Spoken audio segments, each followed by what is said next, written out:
Le train s'arrêta dans un soupir métallique à la gare de Cannes, et Clara Moreau sentit son cœur se serrer une dernière fois avant de descendre sur le quai ensoleillé. Ses cheveux châtains dansaient dans la brise méditerranéenne, mais elle ne remarquait plus ces détails qui l'auraient enchantée autrefois. Paris était derrière elle, avec ses souvenirs douloureux et ses promesses brisées. « Plus jamais !» murmura-t-elle en ajustant son sac à dos, seule possession qu'elle avait emportée de sa vie d'avant. L'hôtel Belle-Mère se dressait comme un refuge discret face à la baie Azur, ses murs blancs et ses volets bleus reflétant la simplicité qu'elle recherchait. Rien d'ostentatoire, rien qui rappelait le luxe trompeur qu'elle avait connu à Paris avec... Non, elle chassa cette pensée d'un mouvement de tête. « Mademoiselle Moreau ?» La voix chaleureuse de Madame Dubois, la propriétaire, l'accueillit dans le petit hall d'entrée parfumé de lavande. « Bienvenue à l'hôtel Belle-Mère. » Clara esquissa un sourire poli, le premier depuis des semaines. « Merci de m'avoir donné cette chance.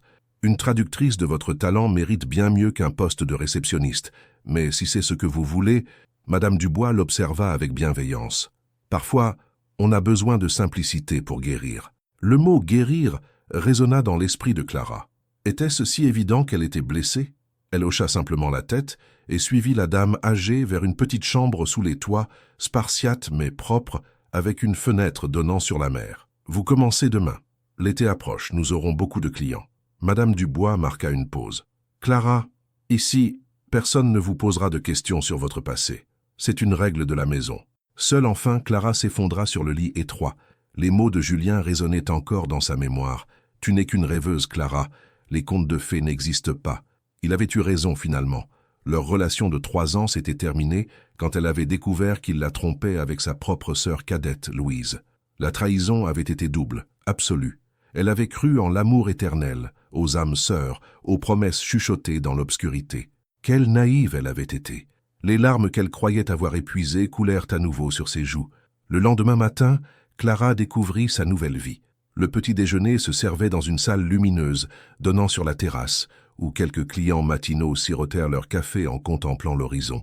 Elle apprit rapidement les routines, accueillir les clients, gérer les réservations, sourire même quand le cœur n'y était pas. « Ça n'oubliez pas », lui rappela Madame Dubois, « ici nous traitons chaque client comme un invité de la famille. » Clara acquiesça, même si la notion de famille lui semblait désormais amère. Elle s'installa derrière le comptoir de réception, observant le balai des vacanciers insouciants. Un couple âgé se tenait par la main en regardant le coucher de soleil. Une jeune femme riait aux éclats en téléphonant à quelqu'un qu'elle aimait manifestement. Chaque scène d'amour lui rappelait ce qu'elle avait perdu, ou plutôt ce qu'elle n'avait jamais vraiment eu. Les jours s'écoulaient dans une routine apaisante. Clara excellait dans son travail, sa maîtrise de plusieurs langues impressionnant les clients internationaux. Elle parlait parfaitement anglais, italien et même un peu d'allemand. Mais elle évitait soigneusement toute conversation personnelle, se contentant d'efficacité professionnelle. « Vous savez, lui dit un jour M. Fernandez, un client régulier, « vous avez le plus beau sourire de la Côte d'Azur, mais il n'atteint jamais vos yeux. » Cette observation la troubla plus qu'elle ne l'aurait voulu. Était-elle si transparente dans sa douleur? Le soir, Clara avait pris l'habitude de marcher sur la plage déserte. Le sable tiède sous ses pieds nus et le bruit hypnotique des vagues l'aidait à oublier. Elle ramassait parfois des coquillages, vestiges d'une époque où elle croyait aux signes et aux présages. Une nuit, elle trouva une bouteille échouée sur le rivage. Vide, bien sûr. Pas de message d'amour romantique comme dans les films. Elle la lança dans les vagues avec amertume. « Fini les contes de fées, Clara, » murmura-t-elle à la lune. « Fini les princes charmants. » Mais le destin, sembla-t-il, n'avait pas fini de jouer avec elle. Car le lendemain devait arriver un homme qui bouleverserait toutes ses certitudes, nouvellement acquises.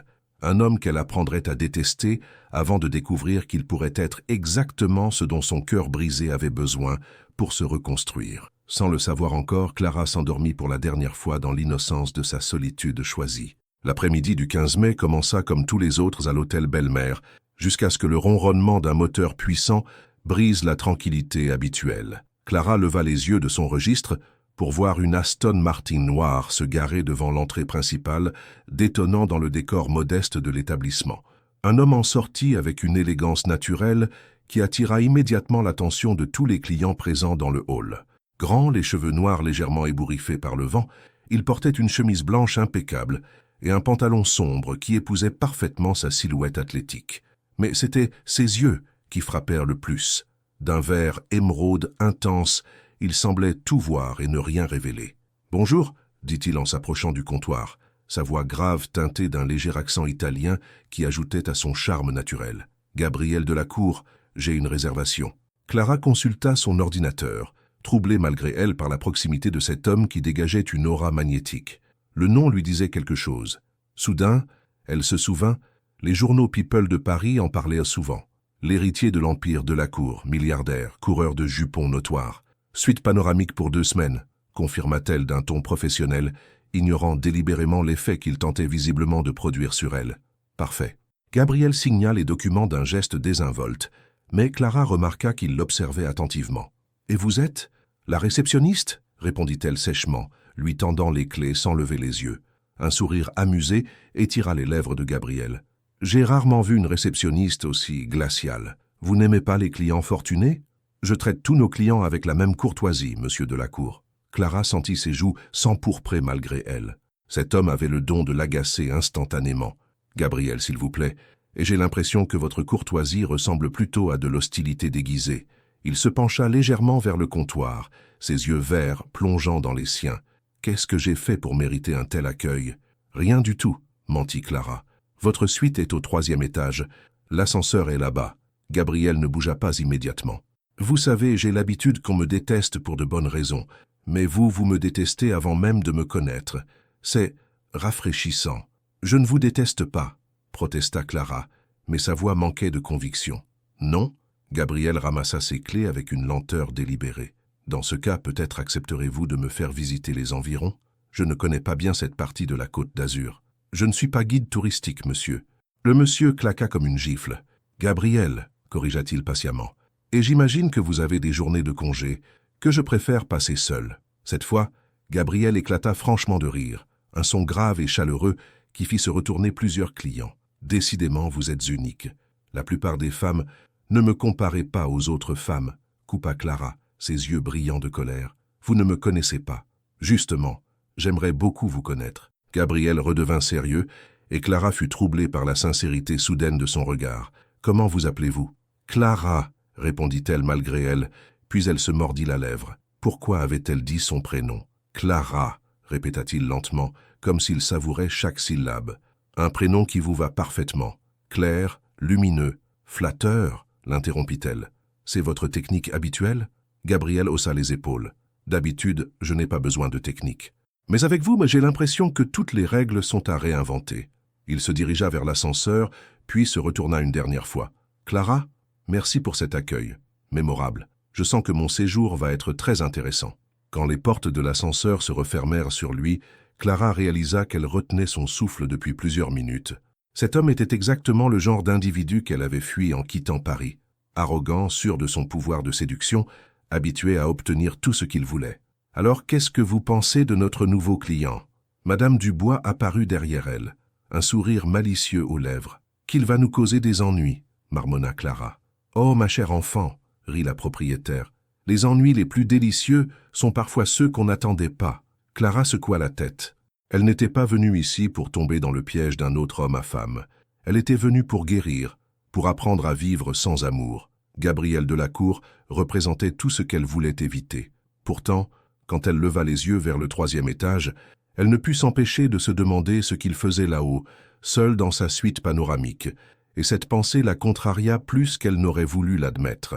Les 3 jours suivants transformèrent la routine paisible de l'hôtel Belle-Mère en un champ de bataille subtil, où Clara et Gabriel se livraient une guerre silencieuse, faite de regards appuyés et de mots à double sens. Gabriel descendait chaque matin pour le petit déjeuner, invariablement vêtu avec une élégance décontractée qui faisait soupirer les femmes présentes dans la salle. Mais ses yeux ne cherchaient qu'une seule personne, Clara, qui s'efforçait de l'ignorer royalement. « Bonjour Clara », disait-il invariablement en passant devant la réception. « Monsieur Delacour », répondait-elle sans lever les yeux de ses documents. Ce manège agaçait Gabriel plus qu'il ne voulait l'admettre. Habitué à ce que les femmes tombent sous son charme en quelques minutes, il se trouvait face à un mur d'indifférence qui l'intriguait et l'exaspérait à la fois. Le 3e jour, il changea de tactique. « Excusez-moi, Clara, » dit-il en s'approchant du comptoir vers midi. « J'aurais besoin d'aide pour organiser mes rendez-vous d'affaires. Vous pourriez me traduire quelques documents ? Je paierai très bien, naturellement. Clara leva enfin les yeux, méfiante. Quel genre de document? Des contrats en français. Mon italien est parfait, mon anglais aussi, mais certaines subtilités du français juridique m'échappent encore. Gabriel sortit une liasse de papier de sa mallette. 1 heure de votre temps, pas plus. Madame Dubois, qui passait par là, intervint avant que Clara puisse refuser. Mais bien sûr, Clara est excellente traductrice. N'est-ce pas, ma chère? Prise au piège, Clara accepta à contre-cœur. Elle le rejoignit dans la bibliothèque de l'hôtel, une petite pièce intimiste remplie de livres anciens et baignée de lumière dorée. « Asseyez-vous, » dit Gabriel en désignant le canapé près de la fenêtre. « Vous voulez un café? »« Non, merci. Montrez-moi ces documents. » Gabriel s'installa près d'elle, suffisamment proche pour qu'elle sente son parfum discret et masculin. Clara se raidit, tous ses sens en alerte. « Alors, de quoi s'agit-il » demanda-t-elle en prenant les papiers. En les parcourant, Clara réalisa rapidement qu'il n'y avait aucun terme juridique complexe dans ces documents. N'importe qui parlant français aurait pu les comprendre. Gabriel lui avait menti. « Ces contrats sont parfaitement clairs, » dit-elle en se tournant vers lui. « Vous n'aviez pas besoin d'aide. » Gabriel ne nia pas. « Vous avez raison, j'ai menti. » « Pourquoi » Clara sentit sa colère monter. « Parce que c'était le seul moyen de passer du temps seul avec vous. » Gabriel la regardait intensément. « Vous m'évitez depuis mon arrivée. »« Je ne vous évite pas, je fais mon travail. »« Clara » Gabriel tendit la main vers son visage, mais elle recula vivement. « N'essayez pas vos techniques de séduction avec moi, monsieur Delacour. Je ne suis pas une de vos conquêtes habituelles. »« Mes conquêtes habituelles » Gabriel fronça les sourcils. « Qu'est-ce que vous savez de moi ?»« Assez. Les journaux parlent beaucoup de vos aventures. » Clara se leva, prête à partir. « Les journaux mentent souvent. » Gabriel se leva aussi, lui barrant le passage. « Vous me jugez sur des ragots? Je vous juge sur ce que je vois. Un homme riche et gâté qui pense qu'il peut avoir tout ce qu'il veut d'un claquement de doigts. Et qu'est-ce que je veux, selon vous ?» Clara hésita. L'intensité de son regard la troublait plus qu'elle ne voulait l'admettre. « Vous voulez me séduire pour passer le temps, comme un jeu. Vous vous trompez. » Gabriel s'approcha d'un pas. « Si c'était un jeu, j'aurais abandonné depuis longtemps. Je ne perds jamais mon temps avec quelqu'un qui ne m'intéresse pas vraiment. Alors qu'est-ce que je suis pour vous ?» Gabriel resta silencieux un long moment, comme s'il cherchait les mots justes. « Vous êtes différente, vrai. Vous ne me regardez pas comme un porte-monnaie ambulant ou un trophée à conquérir, parce que je ne suis ni cupide ni naïve. Non, » murmura Gabriel, « vous êtes quelqu'un qui a été blessé, profondément, et qui a peur. » Cette observation frappa Clara comme un coup de poing. « Vous ne savez rien de moi. Je sais que vous vous cachez derrière votre travail. Je sais que vous évitez tout contact personnel. Je sais que quand vous souriez aux clients, vos yeux restent tristes. » Gabriel tendit à nouveau la main vers elle, plus lentement cette fois. « Et je sais que quelqu'un vous a fait beaucoup de mal. » Clara sentit ses défenses vaciller. Cet homme voyait trop clair, trop profond. « Peu importe ce qui m'est arrivé, ça ne vous regarde pas. »« Non, ça ne me regarde pas, » concéda Gabriel. « Mais j'aimerais que ça me regarde. J'aimerais vous connaître, Clara. Vraiment vous connaître. » Pourquoi? La voix de Clara n'était plus qu'un murmure. Gabriel sourit tristement. « Parce que moi aussi j'ai été blessé. Et parce que quand je vous regarde, j'ai l'impression de voir quelqu'un qui pourrait me comprendre. » Cette confession inattendue désarma complètement Clara. Elle s'attendait à de la drague, pas à de la vulnérabilité. « Gabriel, dînez avec moi ce soir, » dit-il doucement. Pas comme un client et une employée, comme 2 personnes qui ont mal et qui essaient de survivre. Clara le regarda longuement, son cœur battant la chamade. Tout en elle criait de refuser, de fuir cette complication. Mais quelque chose dans les yeux verts de Gabriel l'en empêchait. « Un dîner » dit-elle finalement. « Mais juste un. » Le sourire qui illumina le visage de Gabriel fut la plus belle chose qu'elle avait vue depuis des mois. Clara passa l'après-midi à regretter sa décision. Qu'est-ce qui lui avait pris d'accepter ce dîner? Elle n'avait rien à se mettre, aucune envie de se donner du mal pour un homme, et surtout pas pour Gabriel Delacour. Finalement, elle opta pour une robe bleue simple qu'elle avait apportée de Paris, la seule chose élégante qu'elle possédait encore. En se regardant dans le petit miroir de sa chambre, elle fut surprise de voir que ses yeux avaient retrouvé un éclat qu'elle croyait avoir perdu à jamais. Gabriel l'attendait dans le hall à 20 heures précises, vêtu d'un costume sombre qui mettait en valeur sa silhouette athlétique. Quand il la vit descendre l'escalier, son expression changea complètement. « Vous êtes magnifique » murmura-t-il, et Clara fut troublée par la sincérité de son compliment. « Merci » dit-elle simplement, refusant de laisser la flatterie l'atteindre. Gabriel l'emmena dans un petit restaurant familial du Vieux Cannes, loin des établissements huppés qu'elle aurait attendus de sa part. La terrasse donnait sur une ruelle pavée éclairée par des lampions, créant une atmosphère intime et chaleureuse. « Pourquoi ici ?» demanda Clara en s'installant à leur table. « Parce que la nourriture y est authentique et parce que personne ne me connaît. Ce soir, je ne veux pas être Gabriel Delacour, l'héritier. Je veux juste être moi. » Cette réponse surprit Clara. « Et qui êtes-vous quand vous n'êtes pas l'héritier ?» Gabriel sourit tristement. « Bonne question. Ça fait si longtemps que je joue un rôle que j'ai parfois oublié. » Le serveur apporta une bouteille de vin rouge local. Gabriel en servit un verre à Clara, leurs doigts se frôlant brièvement au passage. « Parlez-moi de vous, » dit-il en levant son verre. « La vraie Clara, pas la réceptionniste parfaite. Il n'y a pas grand-chose à dire. J'étais traductrice à Paris. J'ai eu une déception amoureuse. Je suis venue ici pour oublier. » Clara but une gorgée de vin, espérant que cette version édulcorée suffirait. « Une déception amoureuse », répéta Gabriel. « C'est un euphémisme, non ?» Clara le regarda, surprise par sa perspicacité. « Vous ne lâchez jamais prise, n'est-ce pas? Pas quand quelque chose m'importe vraiment. » Gabriel se pencha vers elle. « Qu'est-ce qui s'est passé, Clara ?» Le vin, la douceur de la soirée, et surtout l'attention bienveillante de Gabriel eurent raison de ses résistances. Il s'appelait Julien, 3 ans de ma vie. J'ai cru qu'on allait se marier, avoir des enfants. Et puis, j'ai découvert qu'il couchait avec ma sœur cadette depuis des mois, dans notre lit, dans notre appartement. Gabriel grimaça. « Votre propre sœur ?» Louise. Elle avait toujours été jalouse de moi, mais jamais je n'aurais imaginé. Il riait de ma naïveté, de mes rêves romantiques. Julien m'a dit que j'étais trop idéaliste, que les contes de fées n'existaient que dans les livres. Clara sentit sa voix trembler. Le pire, c'est qu'il avait peut-être raison. Non, dit fermement Gabriel. Il avait tort. Ce sont eux qui ont tort. Comment pouvez-vous en être si sûr? Gabriel resta silencieux un moment, faisant tourner son verre entre ses mains. Parce que moi aussi, j'ai cru aux contes de fées. Et moi aussi, j'ai été trahi. Clara leva les yeux vers lui, surprise par ce changement de ton. Elle s'appelait Isabella, continua Gabriel.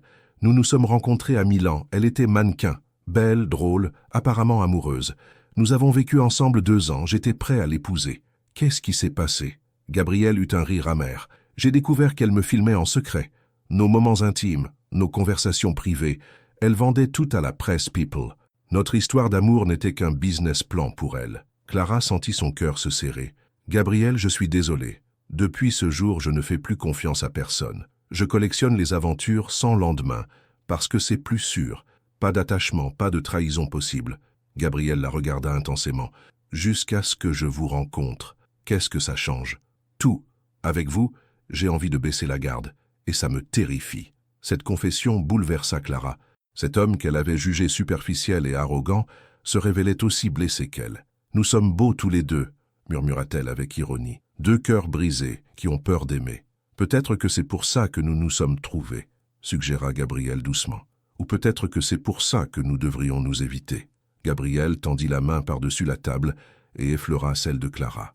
Ou peut-être que nous pourrions essayer de guérir ensemble. Clara regarda leurs mains entrelacées, sentant quelque chose se réveiller en elle qu'elle croyait mort à jamais. « J'ai peur, Gabriel. Moi aussi, avoua-t-il. Mais pour la première fois depuis des années, j'ai plus peur de vous perdre que d'être blessé. » Ils restèrent ainsi, leurs mains jointes dans la lumière dorée des lampions, 2 âmes meurtries qui osaient enfin espérer. Clara sentait ses défenses s'effriter une à une, et malgré sa peur, elle ne pouvait plus nier l'évidence. Cet homme la touchait d'une façon qu'elle n'avait jamais connue. « Une question, dit-elle finalement. Si nous essayons quelque chose, vous me promettez d'être honnête avec moi? Toujours, toujours, promit Gabriel sans hésiter. Et vous? Toujours, répéta Clara. C'était un serment fragile, mais sincère, le premier pas vers la reconstruction de leur cœur brisé. Les jours suivants transformèrent l'hôtel Belle-Mère en un cocon, où Clara et Gabriel apprenaient doucement à se redécouvrir. Leur conversation se prolongeait chaque soir sur la terrasse, créant une intimité nouvelle qui effrayait et enchantait Clara à la fois. Gabriel avait changé depuis leur dîner. Fini l'homme arrogant qui cherchait à l'impressionner. À sa place, Clara découvrait quelqu'un de vulnérable, d'intelligent et étonnamment attentionné. Il lui apportait son café le matin sans qu'elle le demande, se souvenait qu'elle n'aimait pas le sucre et respectait ses moments de silence quand elle semblait perdue dans ses pensées. « Vous savez, » lui dit-il un matin, en s'accoudant au comptoir de la réception, « j'ai annulé tous mes rendez-vous d'affaires à Monaco. »« Pourquoi ?» demanda Clara. levant les yeux de ses réservations. « Parce que je n'ai plus envie d'être ailleurs qu'ici, avec vous. » Cette déclaration simple fit battre le cœur de Clara plus fort. « Gabriel, nous devons y aller doucement. »« Je sais. Je ne vous demande rien que vous ne soyez prête à donner. » Gabriel lui sourit tendrement. « Mais j'aimerais vous montrer quelque chose aujourd'hui. Vous avez congé cet après-midi ?» Madame Dubois, qui passait par là avec son timing parfait habituel, intervint. « Bien sûr qu'elle a congé. Allez-y, ma chère. Vous travaillez trop. » 1 heure plus tard, Clara se retrouvait dans la voiture de Gabriel, traversant la campagne provençale baignée de soleil. Il l'emmena dans un petit village perché sur les collines, où les maisons de pierre dorée semblaient suspendues dans le temps. « C'est ici que j'ai grandi une partie de mon enfance », expliqua Gabriel en garant la voiture sur la place principale. « Ma grand-mère maternelle avait une maison ici. C'est le seul endroit où j'ai jamais été vraiment heureux. » Ils se promenèrent dans les ruelles étroites, Gabriel racontant ses souvenirs d'enfance avec une nostalgie touchante. Clara découvrait un aspect de lui qu'elle n'avait jamais imaginé. L'homme derrière la fortune, celui qui avait couru pieds nus dans ces rues et volé des figues dans les vergers voisins. « Pourquoi me montrez-vous tout ça ?» demanda-t-elle, alors qu'il s'asseyait sur un muret face au panorama méditerranéen. « Parce que c'est la seule partie de moi qui n'a jamais été souillée par les mensonges ou la cupidité. Ici, j'étais juste Gabriel, le petit-fils de Nonna Teresa, pas l'héritier de la cour. » Clara sentit quelque chose fondre en elle. « Vous devez beaucoup lui manquer. Elle est morte quand j'avais 15 ans. Depuis, je n'étais jamais revenu. » Gabriel la regarda intensément. « Vous êtes la première personne à qui je montre cet endroit. »« Pourquoi moi ?» Gabriel hésita, puis prit sa main dans la sienne. « Parce que quand je suis avec vous, je redeviens cette personne, celle que j'étais avant que la vie me rende cynique et méfiant. » Clara sentit ses yeux s'embuer. « Gabriel, vous n'êtes pas obligé de dire quoi que ce soit, » murmura-t-il en caressant sa joue. « Je voulais juste que vous sachiez que vous comptez. Beaucoup. » Sur le chemin du retour, ils s'arrêtèrent dans un marché local où Gabriel insista pour acheter des produits frais. « Je vais vous préparer le dîner ce soir, » annonça-t-il. « Un vrai repas italien, comme Nonna me l'a appris. »« Vous savez cuisiner ?» s'étonna Clara. « Ne prenez pas cet air surpris. J'ai d'autres talents que de signer des chèques. » Ce soir-là, dans la petite cuisine de la suite de Gabriel, Clara le regarda préparer des pâtes fraîches avec une dextérité qui la fascina. Il avait retroussé ses manches et elle ne pouvait s'empêcher d'admirer la grâce de ses gestes. « Goûtez », dit-il en approchant une cuillère de sauce tomate de ses lèvres. Le geste était innocent, mais l'intimité du moment fit rougir Clara. « C'est délicieux », murmura-t-elle. « Secret de famille », sourit Gabriel. « Il faut mettre un peu d'amour dans chaque ingrédient. » Le mot « amour » resta suspendu entre eux comme une promesse non formulée. Ils dînèrent sur la terrasse de la suite, face à la mer étoilée, partageant des histoires de leur enfance et découvrant leurs points communs. « J'ai toujours voulu écrire », avoua Clara pendant le dessert. « Des romans d'amour, croyez-le ou non. Avant Julien, je croyais encore aux fins heureuses. Et maintenant ?» Clara regarda Gabriel à la lueur des bougies. « Maintenant, je commence à penser que peut-être les fins heureuses existent vraiment. Qu'elles arrivent juste quand on s'y attend le moins. » Gabriel tendit la main vers elle par-dessus la table. « Clara, je sais que nous nous connaissons depuis peu, mais... » « Moi aussi, » l'interrompit-elle doucement. « Je ressens la même chose. » Il se leva et vint s'asseoir à côté d'elle, prenant son visage entre ses mains. « Puis-je vous embrasser ?» Pour toute réponse, Clara se pencha vers lui. Leur premier baiser fut doux, hésitant, chargé de toute la peur et l'espoir qu'il portait. Quand ils se séparèrent, Clara avait les larmes aux yeux. « Qu'est-ce qui ne va pas ?» s'inquiéta Gabriel. « Rien, » sourit-elle à travers ses larmes. « C'est juste que ça fait si longtemps que je n'ai pas ressenti quelque chose d'aussi beau. » Gabriel l'attira contre lui, et ils restèrent enlacés sous les étoiles, deux cœurs brisés qui osaient enfin croire à nouveau au bonheur. Les 2 semaines suivantes furent les plus heureuses que Clara avait vécues depuis des années. Gabriel et elle avaient trouvé un équilibre délicat, mélange de passion naissante et de prudence nécessaire. Ils passaient leurs soirées ensemble, se promenant sur la plage ou partageant des dîners intimes, apprenant à se connaître sans la pression des anciennes blessures. Gabriel s'était révélé être un compagnon surprenant. Loin de l'image du playboy arrogant, Clara découvrait un homme cultivé qui parlait plusieurs langues, jouait du piano avec une sensibilité bouleversante et possédait un humour subtil qui la faisait rire aux éclats. « Vous savez que vous avez un rire magnifique », lui dit-il un soir alors qu'ils regardèrent le coucher de soleil depuis la terrasse de l'hôtel. « Julien disait que je riais trop fort », répondit Clara sans réfléchir. puis grimaça en réalisant qu'elle avait mentionné son ex. Gabrielle fronça les sourcils. « Julien était un imbécile. Votre rire illumine tout autour de vous. » Ces compliments, venant de Gabrielle, touchaient Clara au cœur parce qu'ils sonnaient vrais. Avec lui, elle redécouvrait des aspects d'elle-même qu'elle croyait perdus, sa spontanéité, sa joie de vivre, sa capacité à faire confiance. Mais c'était justement cette renaissance qui l'effrayait. Chaque matin, en se réveillant le sourire aux lèvres, elle se rappelait douloureusement à quel point il était dangereux de dépendre du bonheur que quelqu'un d'autre pouvait lui donner. « Tu vas trop vite, Clara », se murmurait-elle souvent en se brossant les cheveux devant son petit miroir. « Tu refais les mêmes erreurs qu'avec Julien. » Gabrielle, de son côté, luttait contre ses propres démons. Plus il passait de temps avec Clara, plus il réalisait à quel point elle était devenue importante pour lui. Cette dépendance émotionnelle le terrifiait.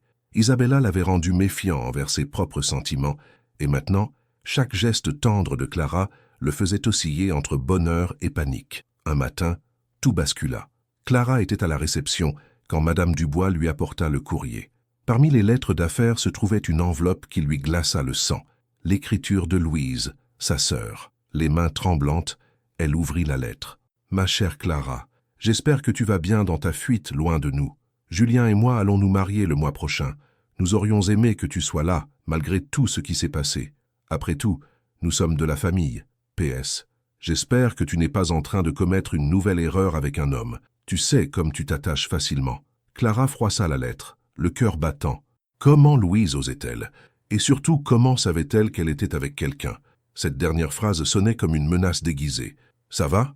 Gabriel venait d'apparaître devant le comptoir, visiblement inquiet de voir sa pâleur. « Oui, juste, des nouvelles de Paris. » Clara essaya de sourire, mais Gabriel n'était pas dupe. « Clara, qu'est-ce qui se passe vraiment ?» Avant qu'elle puisse répondre, le téléphone de la réception sonna. C'était un journaliste parisien. « Bonjour, pourriez-vous me confirmer que M. Gabriel Delacour séjourne bien dans votre établissement? Nous avons eu des informations selon lesquelles il aurait une nouvelle liaison. » Clara raccrocha brutalement, le cœur dans la gorge. Gabriel avait entendu. « Des journalistes ?»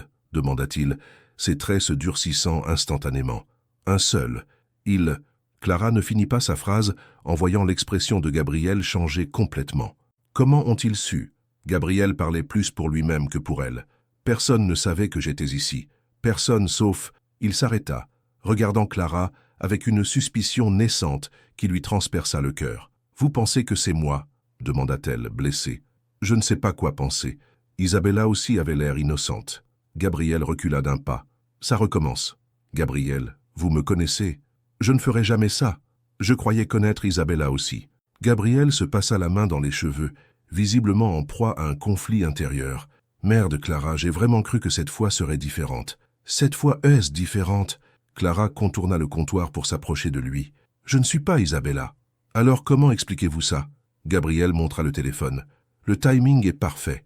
À peine nous nous rapprochons que la presse rapplique. » Clara sentit son propre passé refaire surface. « Vous me faites exactement ce que Julien m'a fait.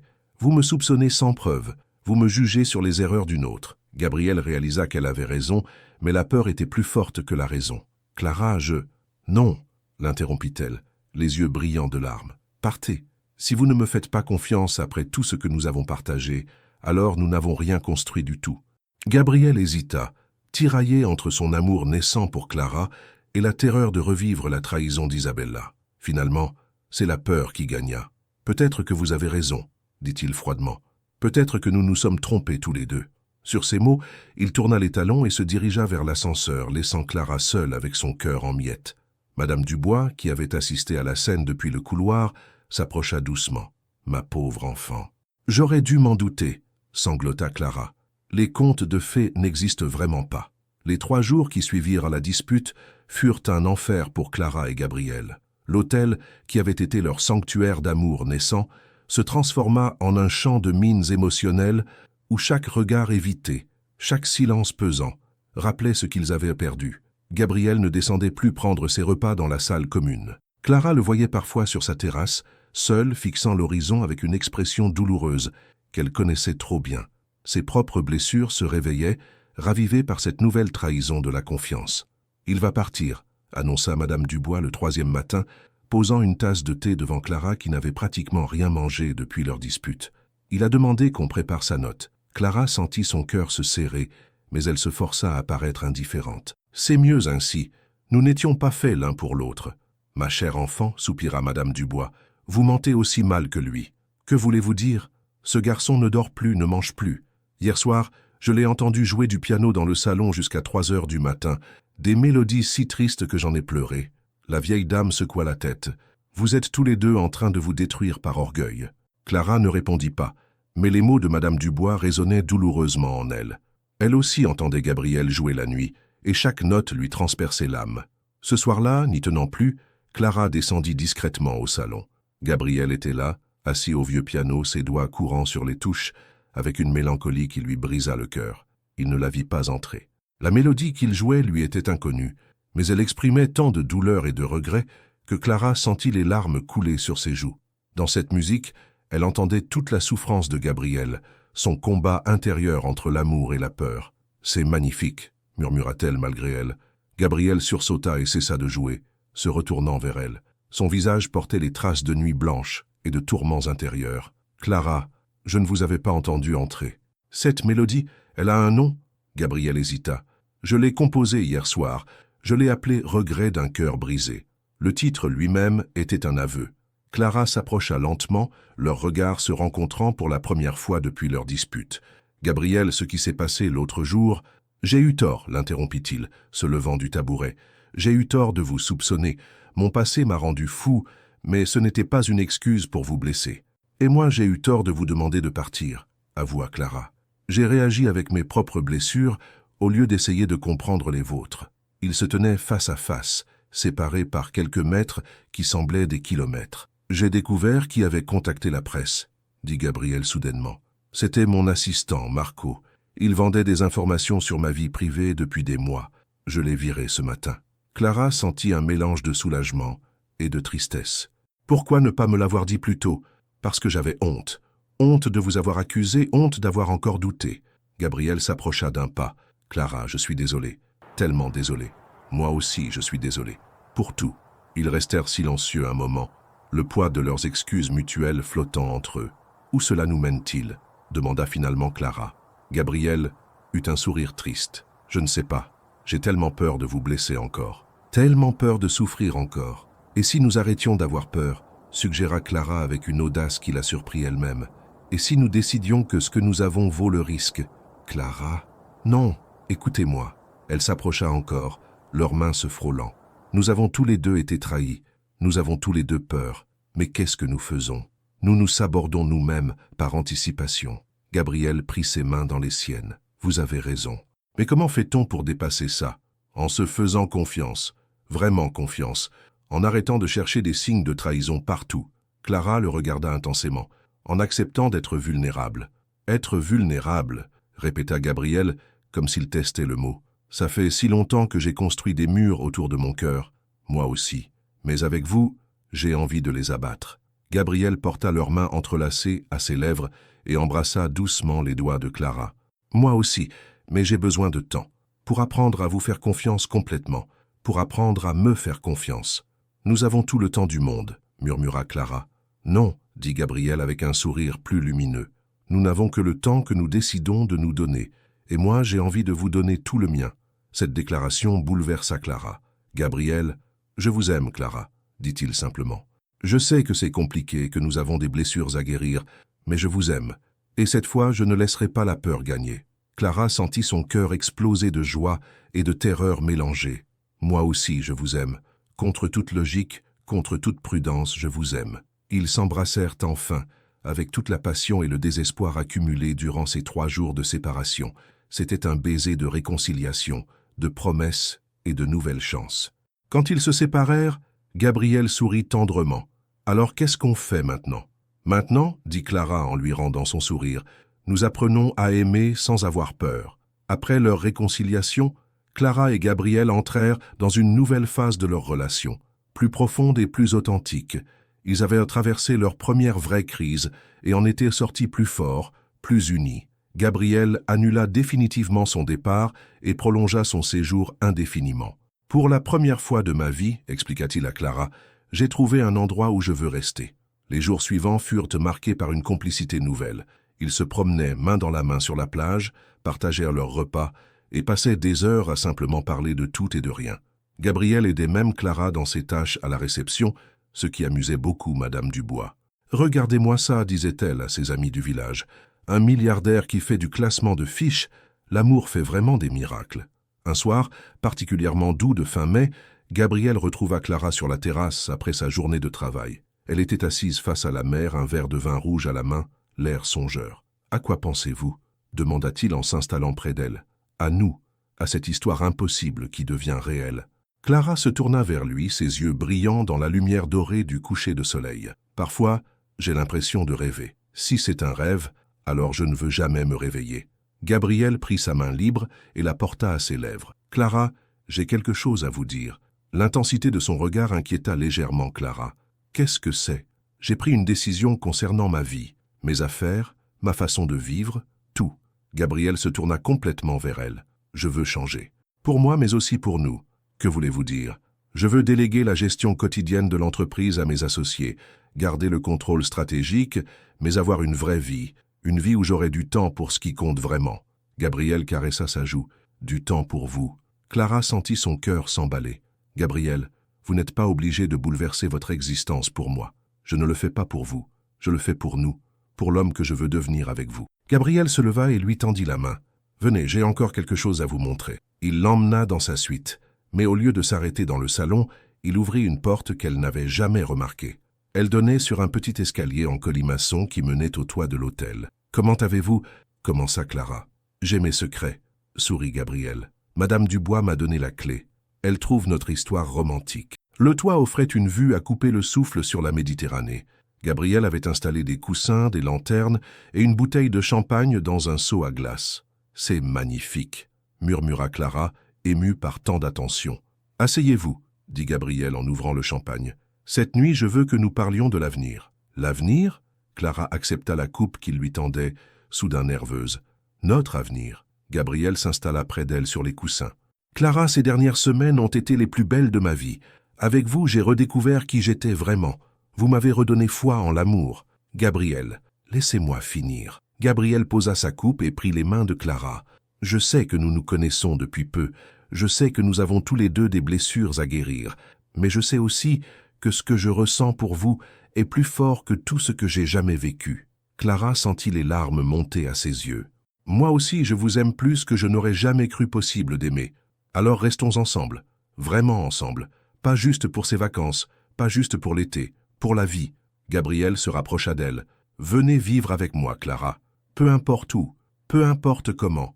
Construisons quelque chose ensemble. » Cette proposition bouleversa Clara. « Gabriel, c'est énorme. Ma vie, mon travail, votre talent de traductrice vous ouvrira toutes les portes du monde. Et si vous voulez continuer à travailler ici, nous pouvons acheter l'hôtel à Madame Dubois. » Elle parlait justement de prendre sa retraite. Gabriel sourit. « Nous pourrions en faire notre petit paradis. » L'idée était si tentante que Clara en eut le vertige. « Vous feriez ça? Vous installeriez ici? Avec vous, je ferais n'importe quoi. Vous êtes devenue mon foyer, Clara. L'endroit où je veux être, c'est dans vos bras. » Clara ferma les yeux, submergée par l'émotion. Quand elle les rouvrit, Gabriel la regardait avec tant d'amour qu'elle sentit son cœur fondre complètement. « Oui, » murmura-t-elle, « oui, je veux construire une vie avec vous. » Gabriel poussa un cri de joie et la souleva dans ses bras, la faisant tournoyer sous les étoiles. Quand il la reposa, ils s'embrassèrent avec toute la passion et l'amour qu'ils ressentaient. « Je vous aime, Clara Moreau, » murmura Gabriel contre ses lèvres. « Et moi, je vous aime, Gabriel Delacour. » Cette nuit-là, sous le ciel étoilé de la Riviera, Clara et Gabriel scellèrent leur amour d'une façon qui dépassait les mots.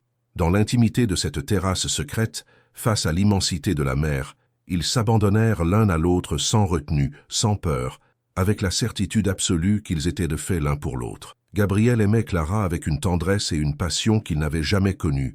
Chaque caresse, chaque baiser, chaque murmure était un serment d'amour éternel. Pour la première fois de sa vie, il faisait l'amour avec son cœur autant qu'avec son corps. Clara, elle, découvrait ce que signifiait être vraiment aimée. Dans les bras de Gabriel, elle n'était plus la femme trahie et brisée qui avait fui Paris. Elle était une femme épanouie, désirée, chérie.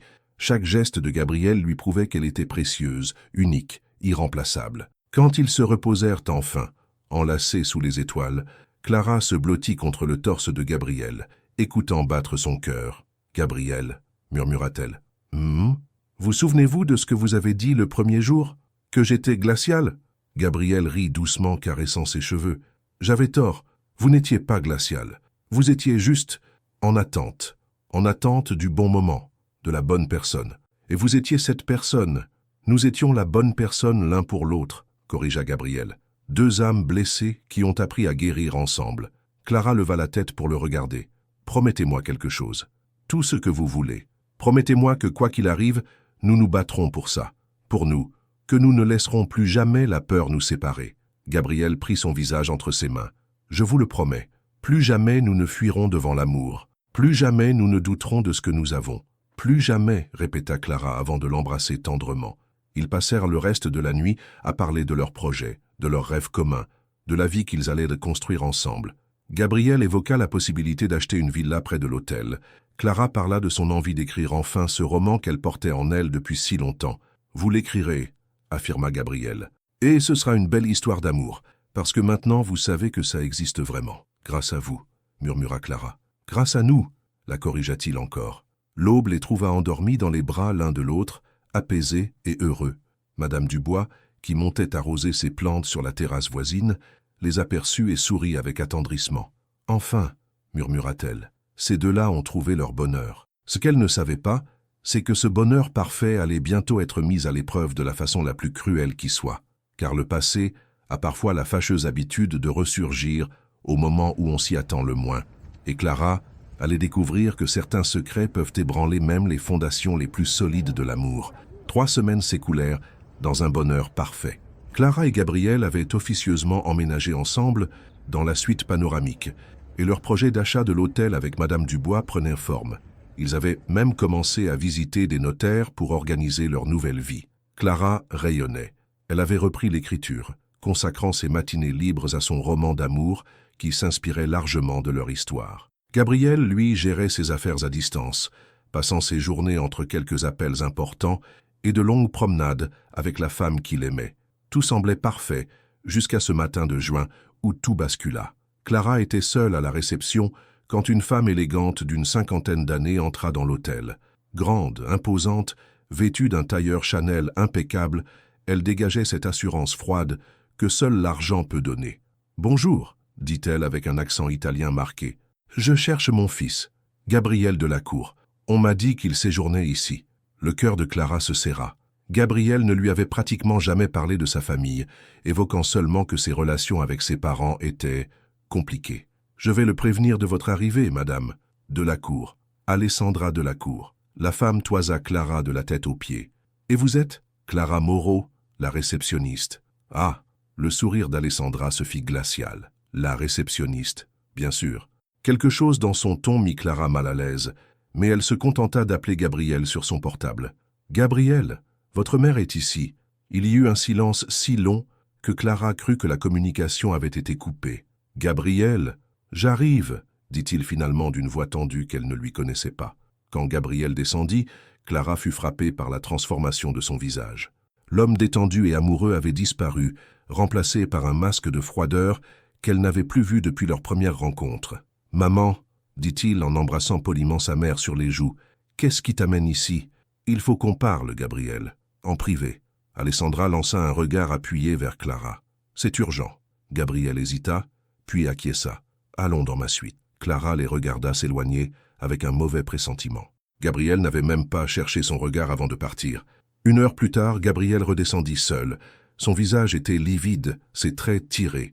Il s'approcha du comptoir d'un pas mécanique. « Clara, il faut qu'on parle. Qu'est-ce qui se passe? Vous êtes blanc comme un linge. » Gabriel regarda autour de lui, s'assurant qu'ils étaient seuls. « Pas ici. Retrouvez-moi sur la plage dans 10 minutes. » Le ton de sa voix glaça Clara. « Gabriel, vous me faites peur. »« 10 minutes, » répéta-t-il avant de sortir. Clara le rejoignit sur leur plage habituelle, le cœur battant. Gabriel était assis sur le sable, la tête entre les mains. Il ne leva même pas les yeux quand elle s'approcha. « Gabriel, qu'est-ce qui se passe ?» Il releva enfin la tête, et Clara fut choquée de voir des larmes dans ses yeux. « Ma mère vient de m'apprendre quelque chose qui change tout entre nous. Qu'est-ce que ça peut bien changer ?» Nous nous aimons. Clara. Gabriel se leva péniblement. Ma mère m'a dit qui vous étiez vraiment. Qui était votre père? Clara fronça les sourcils. Mon père? Qu'est-ce que mon père vient faire là-dedans? Il est mort dans un accident de voiture quand j'avais 12 ans. Ce n'était pas un accident. Gabriel ferma les yeux comme si les mots lui faisaient mal. Votre père, Henri Moreau, était l'associé de mon père dans une affaire immobilière qui a mal tourné. Il a détourné des millions d'euros de l'entreprise familiale avant de fuir. C'est impossible! Mon père était professeur de littérature. C'était sa couverture. Il menait une double vie. Gabriel la regarda avec une douleur infinie. Quand mon père l'a découvert, il l'a poursuivi en justice. Votre père, acculé, a perdu le contrôle de sa voiture en fuyant. Il est mort en emportant l'argent avec lui. Clara sentit le monde s'effondrer autour d'elle. Non, non, vous mentez. Votre mère ment. J'ai vu les documents, Clara. Les preuves. Votre père a ruiné ma famille. À cause de lui, nous avons perdu la moitié de notre fortune. Mon grand-père en est mort de chagrin 6 mois plus tard. Les jambes de Clara se dérobèrent sous elle. Elle s'effondra sur le sable, la tête dans les mains. Ce n'est pas possible. Mon père n'aurait jamais... Ma mère pense que vous le saviez, que vous vous êtes rapproché de moi par vengeance ou pour récupérer l'argent volé. Clara releva la tête, les yeux brillants de larmes et de colère. Comment pouvez-vous penser ça? Comment pouvez-vous croire que je suis capable de ça? Je ne sais plus quoi penser, explosa Gabriel. Tout ce que je croyais savoir sur vous est faux. Votre nom, votre histoire. Mon histoire n'a pas changé. Je suis toujours la même personne que vous avez appris à aimer. Vous êtes la fille de l'homme qui a détruit ma famille. Gabriel se passa les mains dans les cheveux.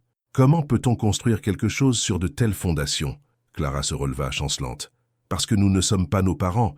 Leurs erreurs ne sont pas les nôtres. Ma mère exige que je rentre immédiatement à Milan. Elle dit que si cette histoire sort dans la presse, ce sera un scandale énorme. Et vous allez obéir, comme ça? Clara sentit son cœur se briser. Tout ce qu'on s'est dit, tout ce qu'on s'est promis, ça ne compte plus. Gabriel la regarda avec une douleur qui semblait le déchirer. Clara, je vous aime, plus que ma propre vie. Mais comment peut-on survivre à ça? En se battant, en refusant que le passé détruise notre avenir. Clara s'approcha de lui, désespérée. Gabriel, regardez-moi. Je suis Clara, la femme qui vous aime, pas la fille d'un homme que je n'ai jamais vraiment connu. J'aimerais que ce soit si simple, murmura Gabriel, les larmes coulant librement sur ses joues. C'est simple. Il suffit de choisir l'amour plutôt que la haine, le présent plutôt que le passé. Gabriel recula d'un pas comme si sa proximité lui faisait mal. Ma mère m'attend. Je pars ce soir. Gabriel, non. Clara voulut le retenir, mais il s'éloignait déjà. Ne faites pas ça. Ne nous faites pas ça. Gabriel s'arrêta sans se retourner. Je suis désolé, Clara. Plus désolé que vous ne pourrez jamais l'imaginer. Et il repartit vers l'hôtel, laissant Clara seule sur la plage, le cœur en miettes et les rêves brisés. Le passé venait de rattraper leur amour de la façon la plus cruelle qui soit. 3 mois passèrent. 3 mois pendant lesquels Clara vécut dans un état second, accomplissant machinalement ses tâches à l'hôtel, tout en ayant l'impression d'être devenue un fantôme de elle-même. Gabriel était parti le soir même de leur dispute, sans un regard, sans un mot d'adieu. Seule une enveloppe déposée à la réception contenait un chèque, le règlement de son séjour et une somme considérable pour les désagréments causés. Clara avait déchiré le chèque en 1000 morceaux. Madame Dubois s'inquiétait pour elle. « Ma chère enfant, vous dépérissez. Il faut que vous vous ressaisissiez. Comment faire, Madame Dubois? Comment oublier un amour comme celui-là? Qui parle d'oublier? Il s'agit de comprendre. » Clara avait passé ces 3 mois à enquêter sur son père, fouillant dans de vieux documents, contactant d'anciens collègues. La vérité était effectivement accablante. Henri Moreau avait bel et bien détourné des fonds de l'entreprise de la cour. Mais Clara avait aussi découvert autre chose. Ce matin de septembre, elle recevait enfin la réponse qu'elle attendait. Un ancien comptable de l'époque, maintenant retraité, acceptait de la rencontrer. Il avait des révélations importantes à faire. « Votre père n'était pas le seul responsable », lui expliqua-t-il dans le petit café niçois où il s'était donné rendez-vous. Il y avait un autre associé, Antonio Delacour, le père de Gabriel. C'est lui qui a monté l'escroquerie. Votre père l'a découvert et a voulu le dénoncer. Pour se protéger, Antonio a fait porter toute la responsabilité sur Henri. Clara sentit son sang se glacer. « Vous en êtes certain? J'ai gardé des copies de tous les documents. Votre père était innocent, mademoiselle.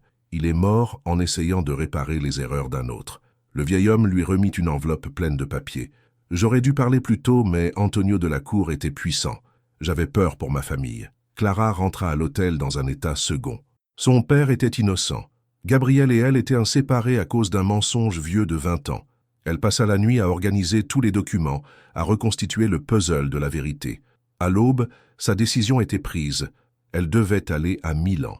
Elle devait voir Gabrielle. « Partez », l'encouragea Madame Dubois. « Battez-vous pour votre amour. C'est ce que votre père aurait voulu. » 2 jours plus tard, Clara se tenait devant l'imposant siège social de l'Empire de la Cour à Milan. Elle portait sa plus belle robe et serrait contre elle l'enveloppe qui contenait la vérité. L'assistante de Gabrielle tenta de la dissuader. « Monsieur de la Cour ne reçoit personne sans rendez-vous. Dites-lui que Clara Moreau est là, il me recevra. » Effectivement, 10 minutes plus tard, Gabriel apparut dans le hall d'accueil. Il avait maigri, ses traits étaient tirés, mais il était toujours l'homme le plus beau qu'elle ait jamais vu. « Clara ?» Il semblait ne pas croire à sa présence. « Qu'est-ce que vous faites ici ? Je suis venu vous apporter la vérité. » Elle lui tendit l'enveloppe. « Mon père était innocent, Gabriel. Votre père l'a piégé. » Gabriel prit l'enveloppe avec des mains tremblantes. « De quoi parlez-vous ? Lisez. Tout est là. » Ils montèrent dans le bureau de Gabriel, une pièce immense et froide qui ressemblait plus à un musée qu'à un lieu de travail. Gabriel examina chaque document en silence, son visage devenant de plus en plus pâle. « Mon Dieu !» murmura-t-il finalement. « Mon père, comment a-t-il pu ? Il a laissé un innocent mourir pour sauver sa réputation. » Clara s'approcha de lui. « Gabriel, nous avons été séparés par un mensonge. » Gabriel leva vers elle des yeux remplis de douleur et de regret. « Clara, pardonnez-moi, j'aurais dû vous faire confiance, j'aurais dû me battre pour nous. Vous ne pouviez pas savoir. Si, j'aurais dû savoir. Dans mon cœur, je savais que vous étiez incapable de mensonge. » Gabriel se leva et vint vers elle. « Ces 3 mois sans vous ont été un enfer. Chaque jour, je regrette d'être parti. Alors pourquoi ne pas être revenu ? Parce que j'avais honte. Honte de vous avoir abandonné.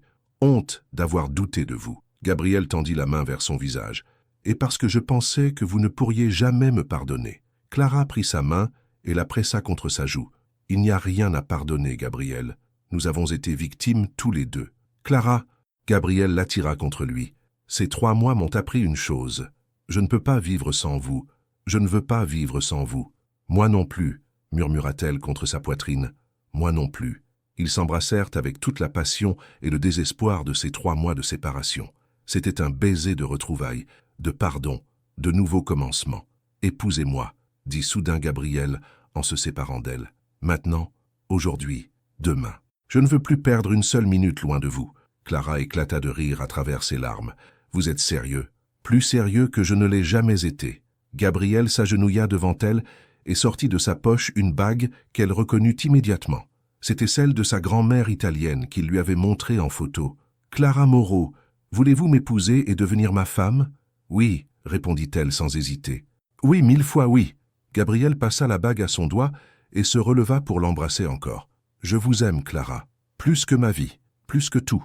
Et moi, je vous aime, Gabriel, pour toujours. » 6 mois plus tard, Clara et Gabriel célébrèrent leur mariage dans le petit village de Provence où Gabriel avait grandi. Madame Dubois était leur témoin d'honneur et l'hôtel Belle-Mère était devenu leur résidence d'été officielle. Gabriel avait confronté sa mère avec la vérité sur son père. Alessandra, choquée par les révélations, avait fini par présenter ses excuses à Clara et par accepter leur union. « Vous savez, » dit Gabriel à Clara lors de leur première danse en tant que mari et femme, « vous aviez raison depuis le début. » À propos de quoi? Les contes de fées existent vraiment. Il suffit parfois de traverser quelques tempêtes pour atteindre le bonheur éternel. Clara sourit, radieuse dans sa robe de mariée, simple mais élégante. Et dire que vous pensiez qu'un milliardaire ne pouvait pas aimer? Cette nuit-là, sur la terrasse de l'hôtel, j'ai compris que j'avais tort. L'amour n'a pas de prix, Clara. Il n'a pas de conditions. Il existe, point final. Pour toujours? Demanda-t-elle en écho à leur première promesse. Pour toujours, confirma Gabriel en la faisant tournoyer sous les étoiles. Et ils vécurent heureux, ayant appris que l'amour véritable est plus fort que les mensonges du passé, plus fort que la peur, plus fort que tout. Car parfois, les plus belles histoires commencent par « je pensais que… » mais j'avais tort. 5 ans plus tard, le soleil matinal filtrait à travers les rideaux de lin blanc de la villa de la cour, perchée sur les collines de Cannes, avec vue imprenable sur la Méditerranée. Clara ouvrit lentement les yeux, réveillée par un doux parfum de café et de croissants chauds qui montait de la cuisine. « Gabriel ?» murmura-t-elle en tendant la main vers l'autre côté du lit, mais ne trouvant que des draps froissés encore tièdes. Un éclat de rire enfantin résonna depuis la terrasse, suivi par la voix grave et amusée de son mari. Clara sourit en reconnaissant ce son qui était devenu la mélodie de leur bonheur quotidien. Elle enfila sa robe de chambre en soie crème et descendit pieds nus vers la terrasse, où elle découvrit la scène qui ne manquait jamais de faire fondre son cœur. Gabriel, en pyjama et tablier, préparait le petit déjeuner en compagnie de leur fille de 3 ans, Lucia. « Maman !» s'écria la petite fille aux boucles châtaines et aux yeux verts de son père en courant vers Clara. « Papa fait des crêpes en forme de cœur. Je vois ça, mon ange !» sourit Clara en soulevant leur fille dans ses bras. « Et elles sentent délicieusement bon. » Gabriel s'approcha d'elle, une spatule à la main et un sourire radieux aux lèvres. « Bonjour, ma belle endormie !» dit-il en embrassant tendrement Clara. « Joyeux anniversaire !» Oh! Clara avait presque oublié. 5 ans jour pour jour qu'ils s'étaient mariés. « Tu croyais que j'allais oublier ?» Gabriel caressa sa joue avec tendresse. « Jamais je n'oublierai la plus belle journée de ma vie. » Lucia gigota dans les bras de sa mère. « Maman, on a une surprise pour toi. Papa et moi, on a préparé quelque chose de spécial. »« Ah oui ?» Clara échangea un regard complice avec Gabriel. « Et qu'est-ce que c'est ?»« C'est un secret, » déclara solennellement Lucia en plaquant ses petites mains sur sa bouche. Ils prirent leur petit déjeuner en famille sur la terrasse, Lucia babillant joyeusement entre 2 bouchées de crêpes, racontant ses rêves de la nuit où elle avait volé avec les mouettes au-dessus de l'océan. « Au fait, » dit Gabriel pendant que Lucia jouait avec ses poupées dans le jardin, « j'ai reçu un appel de ton éditeur hier. Ton nouveau roman se vend encore mieux que le précédent. » Clara rougit légèrement. Sa trilogie romantique, inspirée de leur propre histoire d'amour, était devenue un succès international. « Il veut que j'écrive une suite. »« Et qu'est-ce que tu lui as répondu ?»« Que j'avais déjà la plus belle suite qui soit, » répondit Clara en regardant leur fille, qui riait aux éclats en poursuivant un papillon. « Notre vraie vie. » Gabriel prit sa main et l'embrassa doucement. « Tu sais que je t'aime plus chaque jour qui passe ?»« Moi aussi, » murmura Clara. « Parfois, j'ai encore du mal à croire que tout ça soit réel. C'est bien réel. Nous sommes bien réels. » Gabriel se leva et lui tendit la main. « Viens, il est temps pour ta surprise. » Il l'emmena dans son bureau où l'attendait un paquet joliment emballé posé sur le piano, ce même piano sur lequel il avait joué ses mélancolies lors de leur première dispute. Clara ouvrit délicatement le paquet et découvrit un livre relié en cuir, avec une couverture dorée sur laquelle était gravée « Notre histoire, Gabriel et Clara Delacour. » Gabriel. Elle ouvrit le livre et découvrit qu'il avait rassemblé toutes leurs photos depuis leur rencontre, avec des annotations manuscrites racontant chaque moment important de leur vie ensemble. « Regarde la dernière page », murmura Gabriel, ému. Clara tourna les pages, revivant leurs souvenirs. Leur premier dîner, leur promenade sur la plage, leur mariage, la naissance de Lucia. Arrivée à la dernière page, elle découvrit une photo récente d'eux 3, et en dessous quelques lignes écrites de la main de Gabriel. Il était une fois un homme qui croyait que l'amour était un conte de fées. Puis il rencontra une femme qui lui prouva que les contes de fées peuvent devenir réalité. Aujourd'hui, 5 ans plus tard, ils vivent encore leur propre conte de fées, et chaque jour qui passe ajoute une nouvelle page magique à leur histoire. Car l'amour véritable ne connaît pas de fin, seulement de nouveaux commencements. Pour toujours et un jour de plus. Gabriel. Les larmes aux yeux, Clara referma doucement le livre. « C'est le plus beau cadeau que tu aies jamais pu me faire. »« Ce n'est pas fini, » sourit Gabriel en sortant une enveloppe de sa poche. « Lucia a quelque chose à t'annoncer. » Intriguée, Clara ouvrit l'enveloppe et découvrit le résultat d'une échographie, avec un petit mot de leur fille de 3 ans, écrit avec l'aide de son papa. « Chère maman, j'espère que tu seras contente d'apprendre que tu vas avoir un petit frère ou une petite sœur. Papa et moi, on est très excités.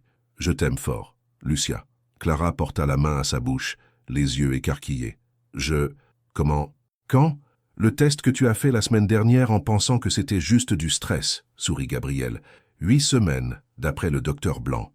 Nous allons avoir un autre bébé. » Clara sentit une joie immense l'envahir. « Nous allons avoir un autre bébé, » confirma Gabriel en la prenant dans ses bras. Lucia choisit ce moment pour faire irruption dans le bureau. « Maman, tu as vu? Tu vas avoir un bébé dans ton ventre comme la maman de mon copain Thomas. » Clara éclata de rire et souleva sa fille. « Oui, mon cœur, tu vas être grande sœur. Je vais lui apprendre à construire des châteaux de sable et à nager comme un poisson, » déclara fièrement Lucia.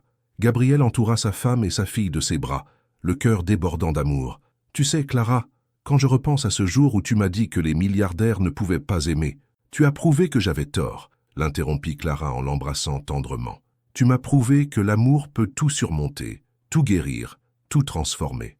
Non, murmura Gabriel contre ses lèvres, c'est nous qui l'avons prouvé, ensemble. Dehors, la Méditerranée scintillait sous le soleil de midi, témoin silencieux de leur bonheur parfait.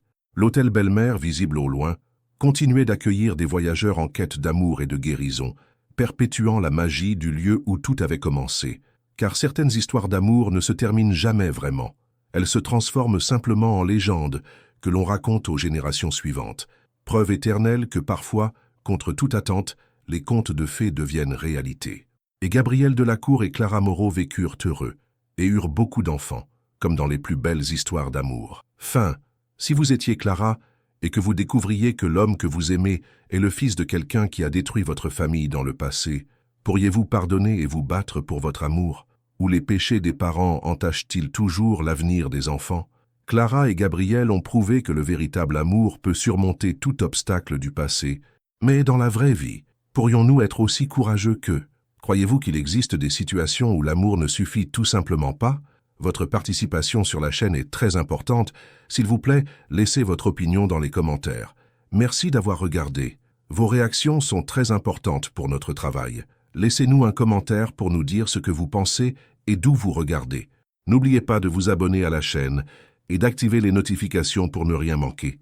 Votre participation est très importante pour la poursuite de notre travail, alors partagez-la avec ceux qui aimeront cette histoire.